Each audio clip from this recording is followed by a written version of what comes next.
The eighth wonder of the world's first domed stadium, now stands empty and slowly falling into disrepair. How did it get to this point? What are the challenges and costs in maintaining this massive facility?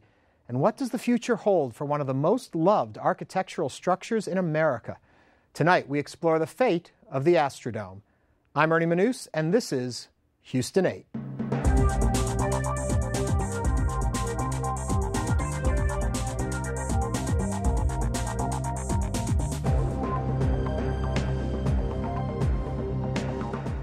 Once considered the eighth wonder of the world, today the aging Astrodome's fate now stands in question. The world's first domed stadium was conceived by Mayor Roy Hoffines. Wanting to bring baseball to Houston, Hoffines and his group were promised a Major League Baseball team if they built a covered stadium. Completed in 1965, the Astrodome, reminiscent of the Roman Colosseum, became the first major covered baseball and football facility in the world. Throughout its history, the Astrodome has played host to the Republican National Convention, the Houston Livestock Show and Rodeo, and numerous concerts. In addition to being home of the Astros and the Oilers for over 30 years. Today, she sits empty and dilapidated next to her new neighbor, the Reliance Stadium, costing the county between $1.5 to $2 million a year simply to maintain, with a price tag in the neighborhood of $30 million just to bring her back up to code.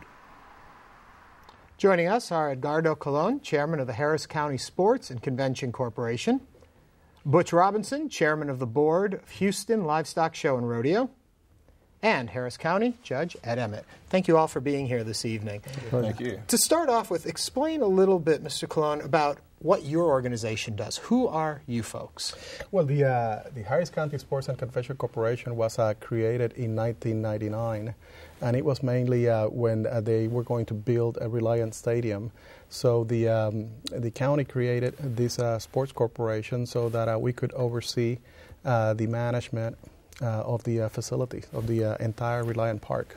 Now, Judge, as I understand it, they are not a county organization. Correct. But they answer to the Board of Commissioners. That's correct. They are a separate standalone corporation, but they do answer to County Commissioners Court. Okay, in the mix of all of this, there's the Astrodome Redevelopment Corporation. Who is ARC?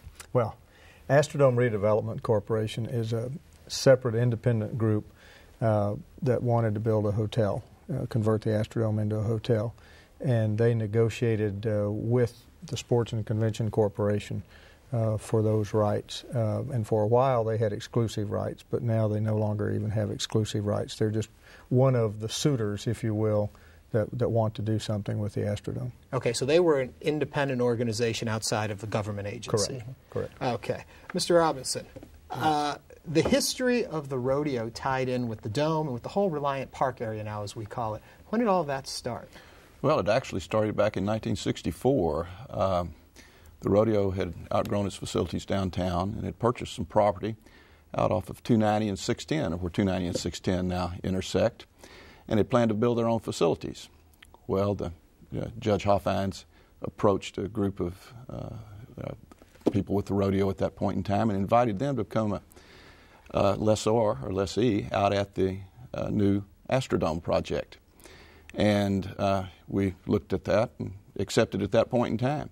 We actually were one of the first tenants along with the Astros. It's an amazing facility when you go out there and you see it. And I think people lose sight of how big, how massive it actually is. Can you give us some kind of idea, any one of you, of the size, the specs of that thing? Let me talk about that a little. I moved to Houston in 1966. And the thing I remember the most is they said you could take the Shamrock Hilton Hotel and set it on the floor of the Astrodome and it wouldn't touch anything. And I just remember that astonishing little fact. The other thing, when you look at it today compared to Reliant Stadium, it looks small, but you forget how much of it is underground. But basically the footprint of the Astrodome is about 10 acres. Just to give you an idea. 10 acres? Yes, 10 acres. The whole building is over 400,000 square feet, just to give you an idea of the magnitude of the building.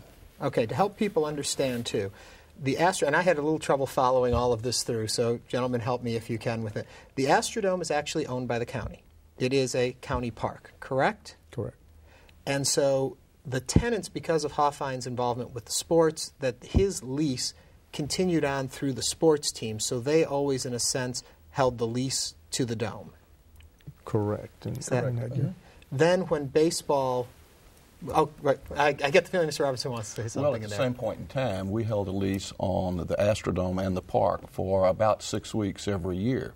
And our lease still continues on to this day. And that's an interesting point we'll get to in 1 second about your guys' control of the area when you do your events and stuff. But when the sports teams left the Dome, then your organization was developed and to continue to maintain the facility.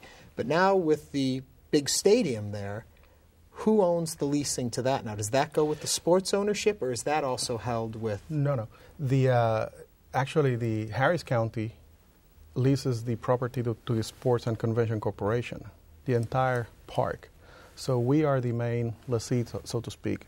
So then we sublease to the rodeo, to the Texans, and then to the other tenants that we may have. But we have the lease agreement is between the county and the Sports and Convention Corporation. It's a lease that expires in 2015. Okay, so then we go to the rodeo.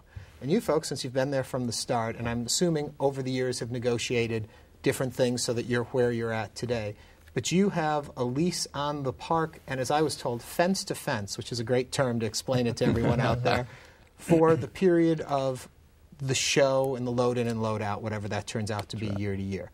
So during that 6 weeks, you folks take control of the whole facility? More or less. There are other offices out there that we don't take control of, but we use basically all the buildings out there and the parking lot and grounds. We have. I'm sure you've been to the rodeo, or I hope you've been to the rodeo. Multiple times. We would love to have you if you haven't. But on the grounds, there are all kinds of vendors and tents, and we use basically the whole ground. To the point that even for a while there, parking was a problem. People had to go to other places because we just don't even have enough room when we look at it all. That's right. So you have control of it during that period. Give the audience some idea how many people that touches. Well, this last year we had right at 1,900,000 people come through the gates, which is, in 20 days, that's a tremendous amount. It's the largest event in Houston, with the exception of the Houston Astros, and they have to have 80 events to get to a match little more. You folks. Yeah. Yes. But what we have there is, again, at one point in time, we'll have 130 to 135,000 people on the park in one day. And we bring in the dirt for the facilities and, just transform the park along Reliance Stadium, Reliance Center, and Reliant Arena. And we pay, our entertainers will have right at 1 million people come through. Yeah. And I bring all of that up because I want to put in perspective the kinds of numbers of people we're talking about and the size of the place and what we're actually speaking about. Because I think it all gets lost in discussion sometimes as it's just this building. But it really, there's a lot more going on around the building. And that is a great question because we need to put everything into perspective. It's not just the Reliant Astrodome. Then you have the stadium, you have the Reliant Center, where we have the convention business, and then we have the Reliant Arena, and then on top of that, there is also the parking facilities where we have, something like 26,500 parking spaces. So it's a huge place. Right. Now, when the sports teams pulled out of the Dome continued to be used for different things. When did it start to fall into non-use, I guess is the way to put it? That would have been a couple of years ago. Right, when the rodeo had its hideout in 2008. Now, this was the first year that we had not used the Dome. In 2008, and from 2004 through 2008, we had used the hideout, or put the hideout on the floor of the Dome. Our hideout is one of our entertainment facilities. It has live music and dancing, and that's what we had used it for until we lost the county lost their certificate of occupancy here about a year ago. So let me talk to the judge a little about that then. The condition of the Dome is what? What has gone on there? The condition of the Dome's not good right now. The city fire marshal came out and said it didn't meet fire code, and that's what prompted all of the attention about a year ago. Mr. Colon tells us that it's now pretty much in compliance with fire code. but it's still a long way from being able to have a certificate of occupancy just because it hadn't been used. The systems haven't been used, and obviously that means plumbing and air conditioning and everything, and so it would take a lot to get it back into usable shape. Yeah, people talk about the amounts of money it would take to get it back into shape. And we had a couple in our setup package, and even at that moment, we've had some discussion here about, are those numbers accurate? How do you even calculate it? One thing I read somewhere was that it cost about $600,000 a year just to keep it as is. To tear it down would be $30 million. Are those numbers, do those sound?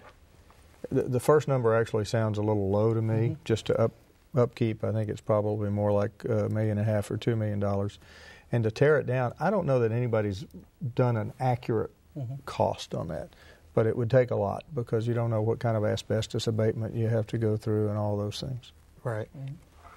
And also in the research that we did, we find out that this structure, out of the 150 most loved architectural pieces in America, it's like 134. It's in there. Right. So to even talk about tearing it down, I'm sure even mentioning it puts fear in people. People are connected to this dome. I mean, I'm sure even the rodeo, it's almost a symbol of the rodeo at this point. It is.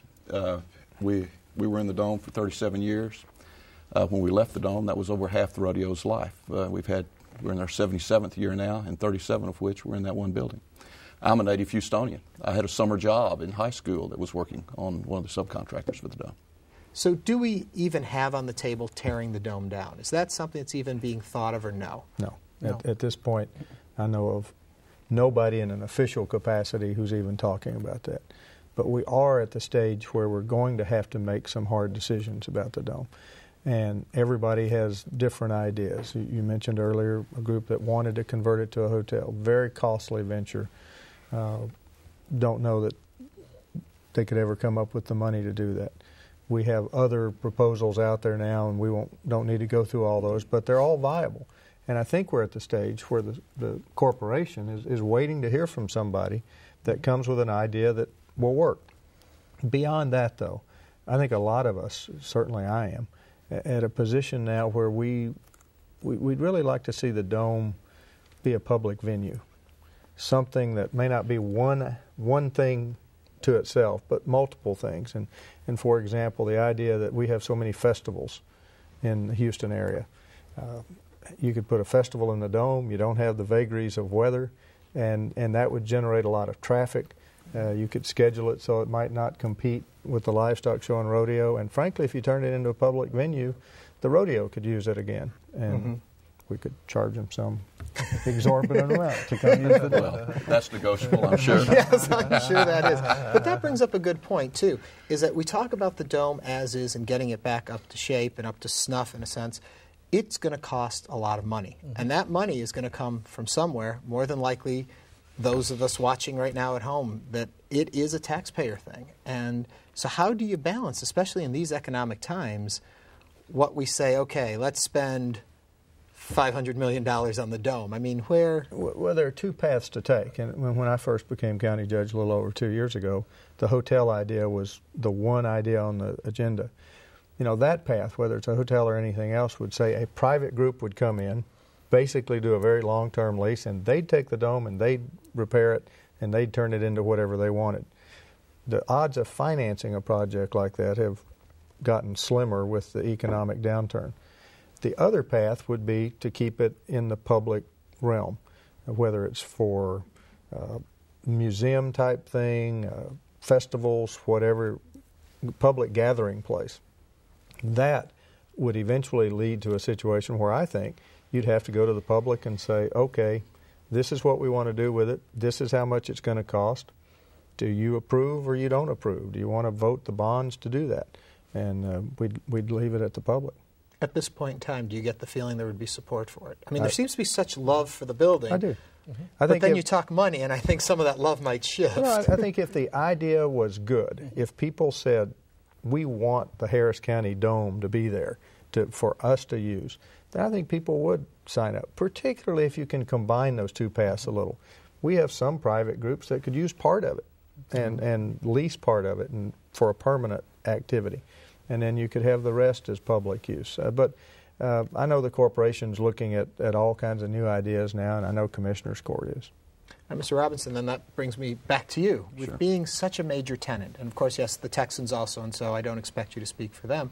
When you look at that dome sitting there, as an organization, do you have ideas of what you'd like to see it become, or are you guys pretty much just standing back? Well, we always have ideas. I think everybody has their wish list. One of the things you have to keep in mind about the dome is location, location, location. It's right in the center of that campus. Anytime anybody comes on that campus, if they go from one building to the other, they walk around it. Mm-hmm.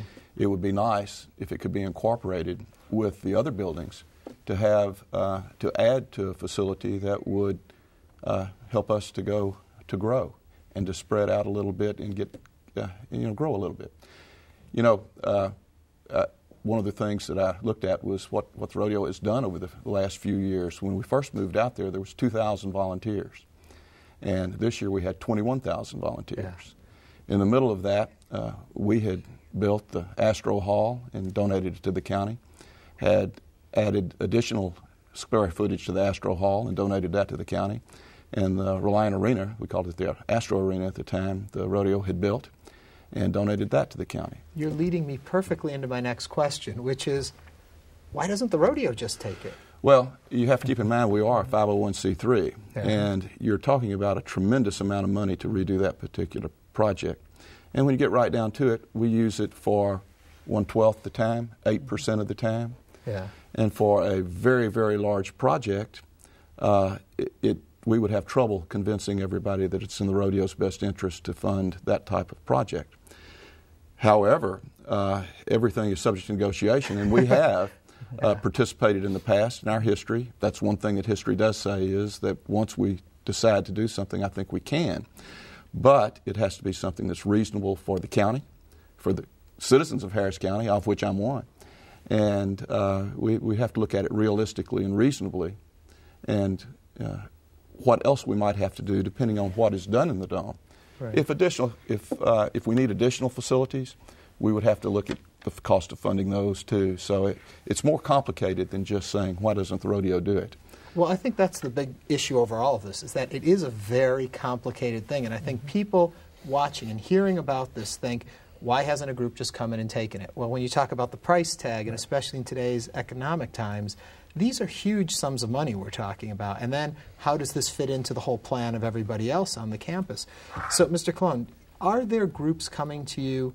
We hear about all these different proposals that are out there, but what I understand is a lot of these things that we hear that are out there have never really even been formally presented. Is there an accuracy to that? Over the last 9 months, I would say that there has been a renewed interest. Maybe because ARC's exclusivity expired and was not renewed. So you have some groups that are approaching the Sports and Convention Corporation asking us for more information and more detail as to what it will take for them to present a formal proposal. We have at least one proposal that has been formally presented. You still have ARC's the hotel proposal, and we are in conversations with some other people who have expressed an interest in the building. So how is the decision made then? If these proposals are coming in, who decides? Well, I think there are a couple of things. First of all, some of these groups are going to have to present some type of feasibility study just for us to find out what is the viability. The last thing that we want is to do something with the Astrodome and then it doesn't work, and then we end up owning whatever it is that we put in there. So that is problem number one. But as the judge has suggested, I think that at the end of the day, it may have to be some type of public-private investment in the building. Some groups that may want to invest, perhaps participation from the rodeo. So it would have to be some groups, coming together to be able to rehabilitate the building. But once again, I'm unsure. Maybe Judge can help me with this. Who is the final voting body on what happens? Will it come to the public to vote? Is it something Commissioner's Court does? Well, ultimately, it would be Harris County Commissioner's Court. But before we could spend a lot of money, we would no doubt go to the public. But it's interesting, just this last week, Commissioner's Court approved a $50,000 study that's going to basically be a 3 or 4 day workshop to where people can come in. What happened several years ago was the corporation took proposals and they selected the hotel proposal as the best at that time, and they gave that group an exclusive right to try and develop the proposal. Didn't work out, so they lost their exclusivity. They're still an option, but they're not exclusive. So that's why in the last 9 months other people have been coming forward. But ultimately, we would turn to the corporation to meet with these people and say, we think this is the best idea. They'd come to Commissioner's Court. Commissioner's Court, I and the 4 county commissioners would review that and say yes or no. And then if it required a large expenditure of county tax dollars, clearly we'd feel obligated to go to the voters at that point. Okay, one of the things that I have read multiple times, and I don't know that it's necessarily accurate, especially in the way they've been presenting it, is that a proposal will come in and either the rodeo or the Texans will say no. But the rodeo and the Texans don't have veto power over this. No. They are simply a tenant, a good neighbor, but a tenant nonetheless. I'm glad that you're asking that question because there is a lot of misconception about that in the public. No, the proposals come to the Sports and Convention Corporation. We review, we visit with the proponents.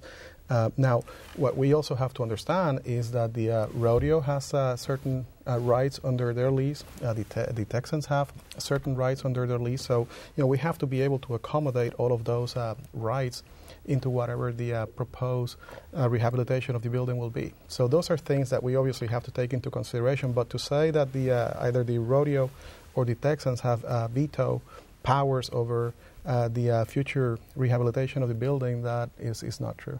Okay. I just wanted to get did you want to say anything to that? Well, basically the same thing. We don't have veto power, but we do have certain rights. And you had mentioned fence-to-fence rights for 6 or 8 weeks. Well, that by itself means that we have to work with whoever's coming in, and it has to be something that's for our benefit during that time period as well as theirs.